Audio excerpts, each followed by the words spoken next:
round 11 of the 2018 Formula 1 season sees the paddock rock up to Suzuka for the Japanese Grand Prix. Heading into the Japanese Grand Prix, it's been announced that the FIA are going to take some action regarding the recent issues between Red Bull and Toro Rosso. Of course, the entire saga has seen Red Bull trying to force Toro Rosso out of Formula 1 without them even knowing. Toro Rosso then fighting back, saying, you know, we don't want to leave to Formula 1. And then them saying, you know what, stuff it, we're just going to leave and we're going to sue you for everything that you've done and follow what you do.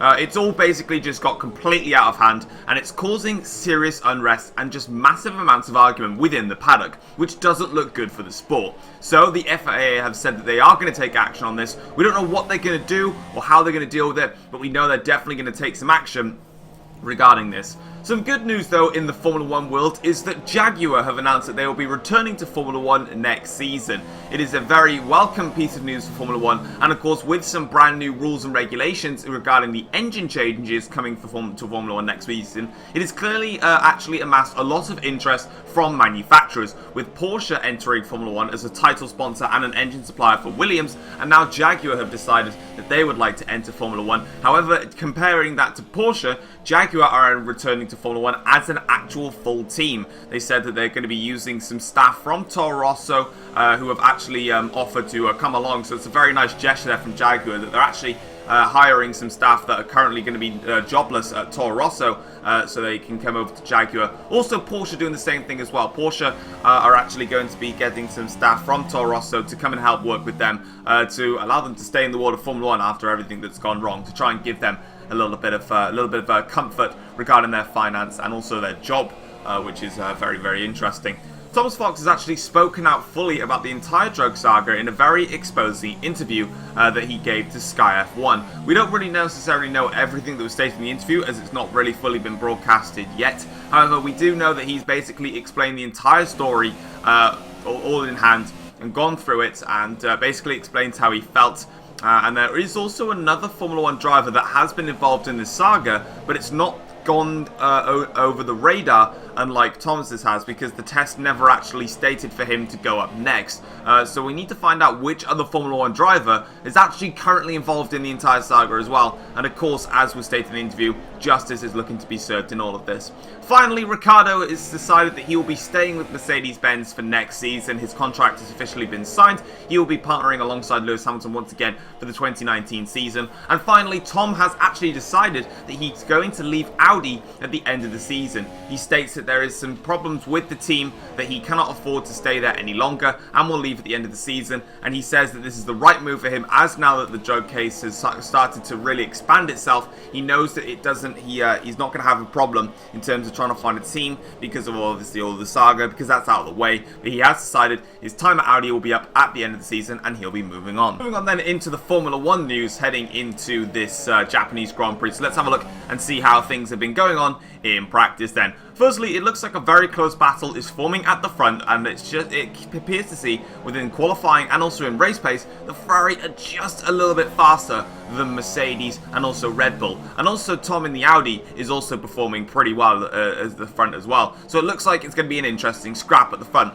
McLaren and Force India seem to be showing a lot of good pace in this Japanese Grand Prix and are trying to battle it out to be the fourth best team. They're both showing some very competitive lap times and look to be fighting hard against each other, and this is good for Force India as they're looking to try and overhaul Renault in the final 2 rounds of the Formula 1 season. Finally, Robert Kubica has stated that he is now still struggling to adapt to his Renault car. Obviously, Kubica started the F1 season in the Williams car, which was very, very poor. He recently moved to Renault in the mid-season transfer window, but things haven't been going his way and he's yet to score a point in Formula 1 compared to Hulkenberg, who has scored all the points for Renault. He says that he's just still trying to adapt to the Renault and he just can't get a feel for the car. And he's really struggling with it. So we'll have to see if he can try and improve this come qualifying and the race for the Japanese Grand Prix. Yo, what's going on guys? It is FoxyDude98 here. Welcome back to a brand new video for you guys today here on the channel. Today we are here for the F1 journey, round 11 for the Japanese Grand Prix. And as you can see, we're kicking things off here in qualifying. And as you can clearly see, this lap was kind of terrible anyway. But we're here for qualifying for the Japanese Grand Prix.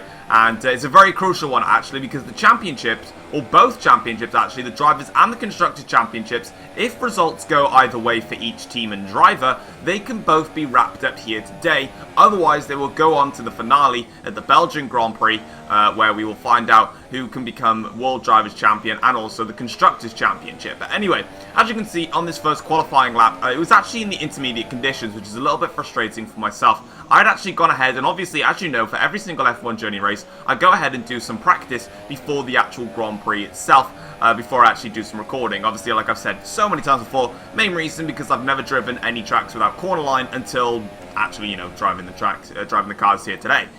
So obviously I went around and did some practice around Japan with no corner line, and I wasn't the fastest, but honestly I had a lot of fun driving around here without corner line. It was very, very fun, nice and fast flowing, but obviously I hadn't practiced for this type of scenario, intermediate conditions. So yeah, we're going to have to just carry on this lap, see where it puts us, and overall, as you can see, going super wide through 130R, basically taking my own line there.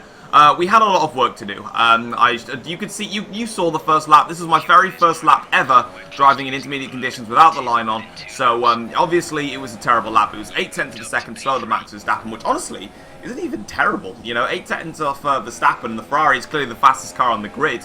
It wasn't even that terrible of a time compared to Verstappen. In terms of my overall lap time, I could have found a hell of a lot more time. And as you can see then, onto my last lap here, and you can see Verstappen there actually spinning and hitting the wall. So his qualifying lap is over with, so he's not going to be able to improve on his lap time. But you can see that we're 6/10 up on our previous best lap time. That's actually dropped ever so slightly, about a 2/10 there in the last corner. Unfortunately, we just didn't quite get the exit that we wanted there across the start-finish line. It's actually going to be P6 for the Japanese Grand Prix, which honestly isn't that bad of a qualifying result, which pretty much puts us best of the rest compared to the top tier teams. And as you can see, that is exactly what's happened there. Vettel on pole position ahead of Ricciardo and Hamilton. Verstappen down in P4. Obviously, he failed to improve on his lap time because of his crash. Carlos Sainz finishing up in 5th. Myself in 6th. Alonso doing a great job in 7th with Hülkenberg, Gasly, and then Nico Rosberg. Only half a second shy, I believe, of my lap time, which isn't that bad for Rosberg, who's been pretty poor all season long. But as you can see then, moving on into the race strategy itself, and you can see that we've got the soft tyres and then 2 sets of super softs available for us. And overall, I actually wanted to change this a lot. Now, the team, my strategy group, was recommending a 2-stop no matter what I did. Like, there was no chance of me changing to anything else, either a 2-stop, 3-stop, or like 20 million stops. But I definitely wanted to do the 1-stop today, so I'm basically going to do that. So as you can see here, we're going to be pitting for the medium tyres, and you can tell that my projected race time is going to be a lot worse, because of course it still technically says I'm doing 2 stops when I'm not, and doing the 1-stop. But as you can see there, we're putting the soft tyres at the end and moving on. We've got 5 red lights, and it is lights out. There we go here to start the Japanese Grand Prix off in fine style. Then it's been a good start for us, actually. Good initial launch there. Sainz comes to cover us off slightly as we head in towards the first corner. I'm actually going to brake early here. Going to play this one cautiously and try and work my way through as we make a little bit of contact there with Carlos Sainz, and we make it cleanly through. Still in 6th place and holding our position. I just didn't want to lose my front wing at the start of the race. That was the biggest crucial thing at this Grand Prix starting. But as you can see then, through the S section now, it's starting to get settled down into this Grand Prix. You can see there's a lot of mixtures in terms of the strategies between all teams around. I've seen nobody starting on the red striped super soft tyres, so nobody wants to give those ones a go in this Grand Prix as we go in towards the first Degner now and towards the second Degner. You can see that I'm already a little bit rusty, which I always am at the start of the Grand Prix. But as you can see, heading in towards the hairpin, this is where I like to do some overtaking. So we're going to go down the inside here with Carlos Sainz, try and dispatch a couple of cars and close up to my championship rival Max Verstappen. And as you can see, we are still side by side with Carlos Sainz, giving each other no room at all. As you can see, side by side, still going through now in towards Spoon Curve. Who's going to come out on top? We come out on top. We break nice and late in towards Spoon Curve and give Carlos Sainz a little bit of a shove wide, and we're up into 5th place now in the Japanese Grand Prix. Strong start there. Caught him napping a little bit into the hairpin and managed to outdrag him, but further up the field now, Vettel leads the way, but Verstappen is starting to make some inroads as well. He goes down the inside of Daniel Ricciardo to 130R, but Ricciardo holds it around the outside in towards the chicane now. Verstappen's going to have to brake later if he wants this move. He's going to. He goes around the outside, gets the inside line for the second part of the chicane. chicane. That's left Ricciardo under pressure now from Lewis Hamilton behind, and you can see on board with Ricciardo now. Can he catch up to Max Verstappen in the slipstream down the straight?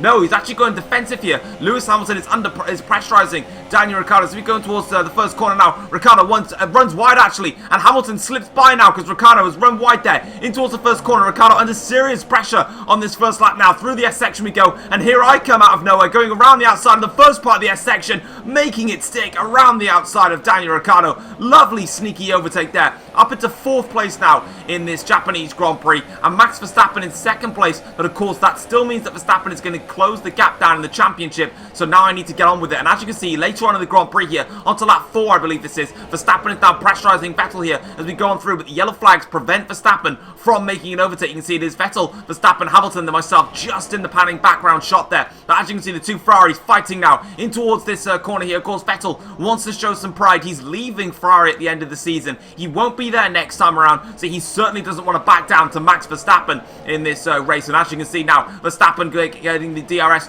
wide open here. Will he make a move on Sebastian Vettel? Vettel covers the inside line, so Vettel not going to help Verstappen in this championship. He's going to defend his position for everything he's got, and Verstappen now has to do a lot of work here to get past Sebastian Vettel. Of course, Vettel is no pushover in Formula 1, and Verstappen has decided that he wants absolutely none of this, and he's going to have to do this properly. But you can see there's the top 4 all in shot. As you can see, Verstappen now opening up the DRS. Will he go for a move this time? Again around the outside, but again, Vettel's covering him off. He's not letting Verstappen through. It's clear that Verstappen has more pace in this Grand Prix. And on to lap 8 of the race now. We're just comfortably sitting in 4th place, running our own race at the moment, matching the top 4's pace. But behind us, there's a bit of a fight going on. Carlos Sainz actually overtook Daniel Ricciardo. Not sure when this happened, but Ricciardo has decided that he'd like that place back, and he goes down the inside to 130R and makes that move stick on Carlos Sainz, running the medium tyres actually. So both Mercedes cars running the mediums, whereas me and the 2 Ferraris and also Sainz are running the soft tyres. So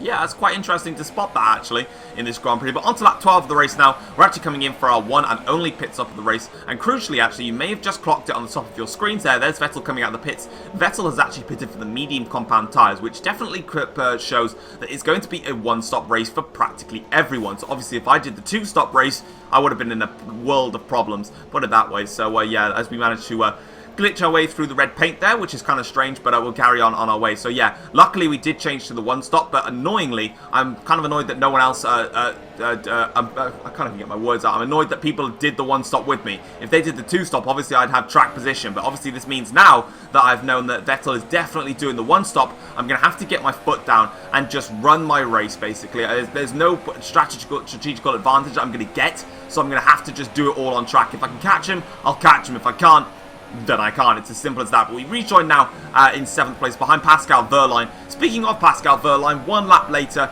on lap 14 of the Grand Prix for heading through the Degners, you can see that we're now closing it to the back of the Force India, and we want to try and make some inroads. Wehrlein starting on the medium tyres, of course, doing an impressive job since joining Force India after Perez's problems. But we're going to go down the inside in towards the hairpin here on Pascal. Caught him napping a little bit there. It's not his race though. It's not who he's fighting against. He's clearly just fighting to get those points to jump in front of Renault in the Constructors' Championship. On to lap 16 of the Grand Prix now. Lewis Hamilton has actually just come out of the pits, and he's in front of us, and he's on the soft tyres. So Hamilton obviously doing the 1-stop as well, because he can make that work. Because we've got some yellow flags up ahead though. So something's gone wrong further up the grid, and we can see there as the car overtaking another one, and Hamilton now sort of coming up to the back of this car here. He's getting stuck behind the car. It's Ricciardo there that's under pressure, and he's held up Hamilton, and I've just gone past both of them, and I've got nothing for it. I didn't get a warning or illegal overtake there, so Hamilton's got seriously held up there, and he's just gifted me the position. I'm not quite sure what Ricciardo was doing there. It was definitely Ricciardo. But here's the strange thing. On to the end of lap 16, start of lap 17, I'm right on the back of Verstappen. Verstappen's lost around about 8 to 10 seconds on this lap alone. So my championship rival Verstappen is in trouble in this Japanese Grand Prix. It is all twisted on its head, and in towards turn 1 now. We've got the DRS here on Verstappen, and we're now trying to make the move on him here. And as we come in towards this corner, he's going very slow in towards these corners. He must have some sort of a problem, maybe a carish or something,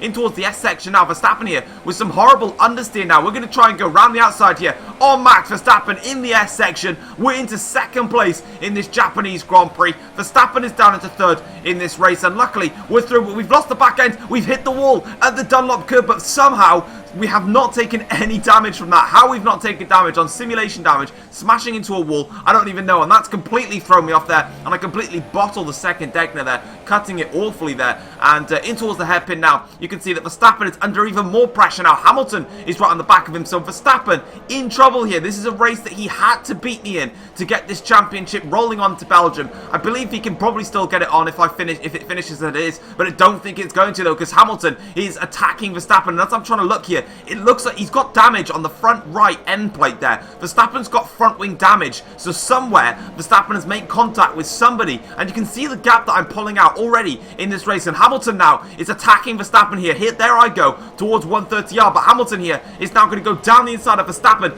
into 130R. He makes it stick, but Verstappen's still holding on. Hamilton brakes later around the outside into the chicane, makes it stick. And there's Ricciardo just having his car planted on the apex. Hello there, Daniel. I don't know what you're doing there. But let's go and have a look at a replay and see what on earth... Oh, it's Ricciardo that's got a puncture on the front right. Verstappen's made contact, gone straight into the back of Ricciardo. He's lost his front wing from that, and that's Hamilton there, under pressure now and stuck behind Ricciardo. And there I go, just flying through. And Ricciardo just holds up Verstappen then, Hamilton, sorry. And as you can see then, this is a replay of myself then closing it to Verstappen. So at this point, whilst actually racing, I had no idea that Verstappen had any form of damage. I literally paused the race, heading towards 130R, and I actually went to go check if he had damage, because I was like, hang on a minute, I can't be closing this fast. And I never heard Jeff say anything on the radio stating that he was under any form of mechanical car issue. And he had damage on the front wing, and there I am sliding and smashing into the wall. Luckily, I took no damage, which honestly, I probably should have. But on to lap 20 of the Grand Prix now. I cannot sit back and I can't breathe for a second because I've got Lewis Hamilton behind me. And my big problem with Lewis Hamilton, he's on the soft tyres, which are the faster compound. And this is where he now wants to strike. He wants to get ahead, but I'm running low on fuel. So I need to make sure that I save that fuel. But I've got Hamilton behind me, so I'm going to have to be tactical here. He goes to the outside line now towards 130R. I'm going to try and hold for second place here. I don't know where Verstappen is, but I don't really care. I don't know where because that's the point. As Hamilton now goes around the outside of 130R, we're going to go around the outside of Hamilton into towards the chicane now here, making it stick on Lewis Hamilton. And we maintain second place in this race, but that's crucial. Verstappen has clearly got a broken front wing. I don't know if he's pitted. I don't know where he is on the grid, so I can't afford to let Hamilton through and sacrifice 3 points. It doesn't seem like a lot, 3 points, but it means everything in Formula 1, and I need everything I've got as I get a huge snap of oversteer from the curb there, out of the exit of Spoon Curve. And now as you can see, Lewis Hamilton here with the DRS. Actually, there's no DRS here. And towards 130R, he's got the outside line. This time, he's actually got a better run through 130R, and this time, he can make the move stick. But I'm actually going to switch back, dive down the inside line, catch him unawares there, Lewis Hamilton, and we make that one stick. Lovely little bit of maneuvering there between myself and Lewis Hamilton there. Great fighting between the pair of us as we continue our battle here in this Japanese Grand Prix. And you can see that we're back up in terms of the fuel load. You can see we're back up to positive now, so we've been saving fuel everywhere apart from here.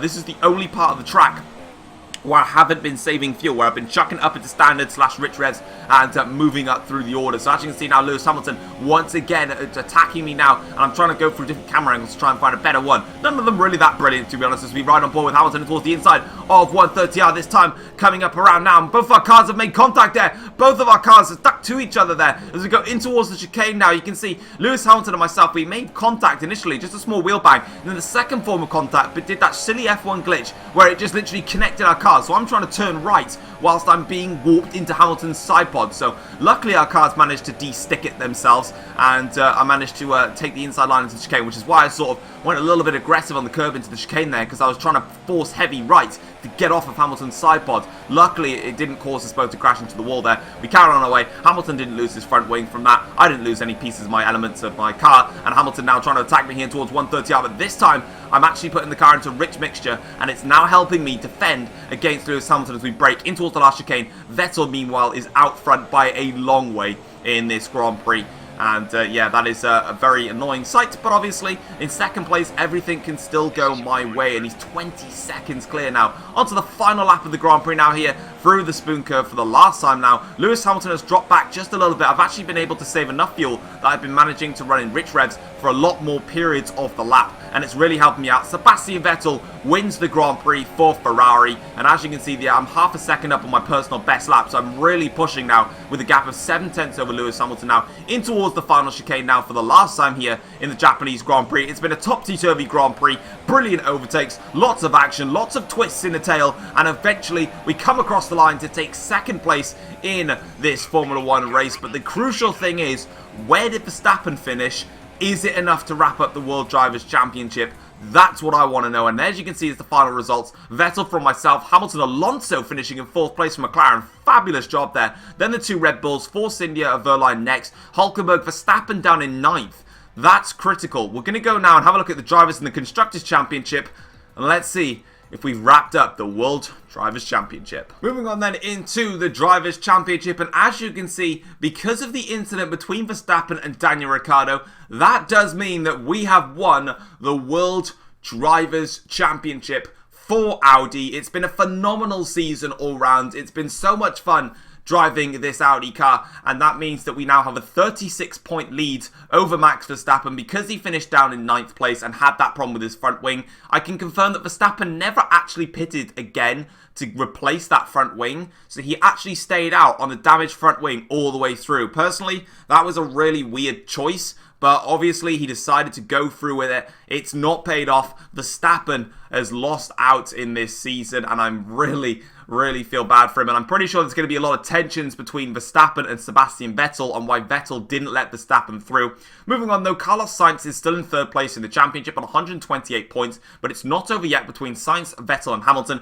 Either one of those 3 drivers can still claim 3rd in the championship. Vettel 2 points back, Hamilton on 118 points. Ricciardo on 91 points after he actually ended up DNFing in the end of this Grand Prix. Needs to be careful actually because Pierre Gasly is just 1 point behind him in the championship. Fernando Alonso is up to 57 points and is definitely now in 8th place in the championship and will stay there. I don't see anyone else now passing him. Hulkenberg is on 9th with 28 points. Van Dorn, Rosberg, Ocon with 18 points. Verline up to 9 points now in the championship. Sorokin still on 2 with Stroll, Hartley, Carey, Kubica, Bottas and Leclerc still not scoring points. Moving on into the Constructors' Championship, it may be heartbreak for Max Verstappen that he has failed to win the World Drivers' Championship, but there is some sort of love and also some motivation to bring through for Ferrari, and that is that they have won the Constructors' Championship for their team in 2018. To be honest, it's been an absolutely dominant season for Ferrari. They've been much quicker than the rest of the field. They've just had these unlucky races, like Vettel has had a couple of retirements, Verstappen has had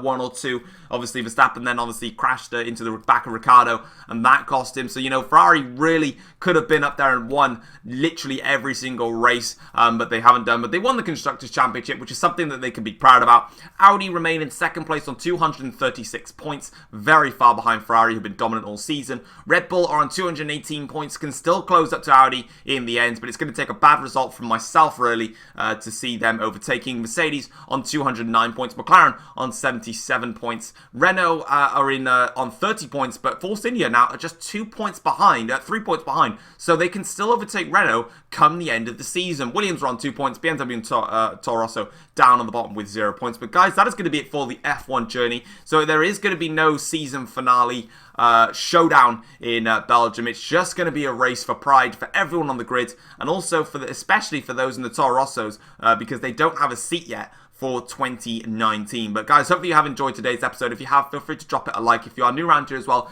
feel free to subscribe to the channel for some more Formula 1 content. And yeah, I will see you guys next time. Thank you very much. Bye-bye.